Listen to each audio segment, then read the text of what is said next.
short week, first week. My caucus is continuing to look at the budget that the governor's presented to see the things that we support and some things that we may have some suggestions on. Wednesday was a very good day for everybody, I think. Nice and quiet. We intend to pursue the issues that this caucus and Democrats in the Senate have been supporting for the last decade, and that's education, both K through 12 and higher education. Concerns for the budget and the economy are going to continue to be raised by us when we see them. Healthcare is a big issue. We're interested to see which direction the state goes. We're still looking at the governor's block grant proposal and have some concerns about that. And then, of course, criminal justice reform, which is going to be back in the news and in discussion, especially bail bond reform. So those are the 4 big ones that we're going to be looking at and discussing throughout session. I'm happy to take any questions. On the healthcare issue, one thing I was curious about, the governor, part of his plan is called for increasing the shop fee. Mm-hmm. If I understood him right the other day, he wants the legislature to approve the increases. I know you mentioned you have concerns about his plan, but it's also been suggested the shop could fund the initiative petition if it passes. So I was just curious if that was something your caucus supports. And also, is that a vote that requires 3/4? It's a 4% increase that the governor's proposing, and that in and of itself is just a small part of the concerns that we have for the block grant proposal. As you all know, we're one of only 13 states who have not expanded Medicaid.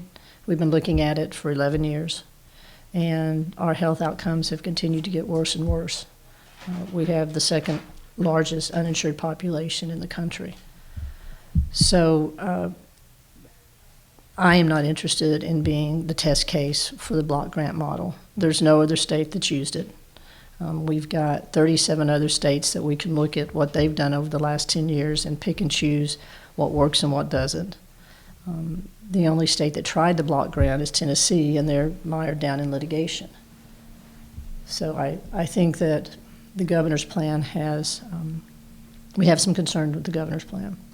And the bottom line is that you've got over 300,000 Oklahomans who have said they want something done and they want Medicaid expanded. So the question's going to go to the ballot. We don't know which one, but it's going to go. So let's let the people decide. As far as the funding side of it, though, is the shop fee something that your caucus supports increasing, for instance, for development? You know, I haven't done a deep dive with the governor's plan yet, and I'm not sure if we've actually seen the full plan yet. I know he wants to do a 4% increase in SHOP. Historically, when you affect SHOP or when you take money from SHOP, it affects coverage and affects benefits. So we'd have to look at that very carefully. Well, what sort of things are you thinking of when you say it's affected coverage and benefits in the past? It's raised premiums for people. The cost is passed on. Mm-hmm. It's affected benefits for pharmaceuticals and for drugs. There are a lot of possible ramifications with tinkering with SHOP. So as I say, we need to really take a deep look at it, a very hard look at it before we make those kind of changes. But ultimately, it's going to boil down to the block grant proposal or letting the people vote. And we think, let the people vote. Since I'm not the main guy here, I guess on criminal justice reform, you mentioned bail bond reform. Mm-hmm. I know that was tried last year, it got shut down in the House.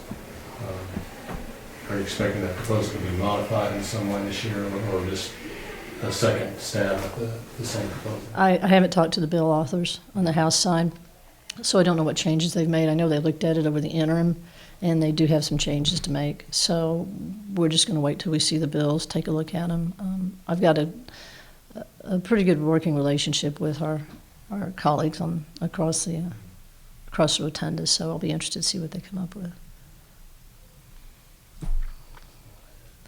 Well, I will tell you all regarding the budget, I just want to throw this out here.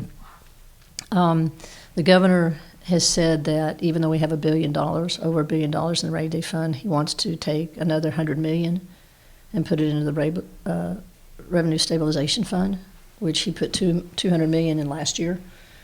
That $200 million went into the stabilization fund, even though the superintendent of education had asked for $400 million for education in the state and was only given $200 million. So we have a very, very large savings accounts right now, and I completely and totally support savings. I do. I was raised in southeast Oklahoma in Ada. My folks weren't rich, but they did a good job raising 4 kids, and I was learned how important it was to save money. But I was also learned if you've got expenses or you've got needs, that you've got to take care of those things. If you've got a roof that leaks, you've got to, nobody wants to spend $5,000 to fix it, but that's where the money needs to go, because your asset's depleting if you don't take care of it. So just to give you all a perspective on this, a specific example is OMES comes up with a capital improvement plan every year. They're in charge of keeping up with the assets that we have in the state. And right now we've got about $14 billion in real estate that the state owns, real estate and buildings. We've got a critical needs list that's prepared by OMES that tells us that some of these assets need work. They need maintenance. Some of them are even veteran centers. Last year, we presented a critical asset list was presented as it is by OMES on a regular basis, and they estimated that we needed $22 million just for critical asset preservation, just to take care of what the state owns already. Now, if we're going to keep putting away money into a revenue stabilization fund to the tune of $300 million, can't we take a small percentage of that, take $23 million, and fix the buildings that we already own?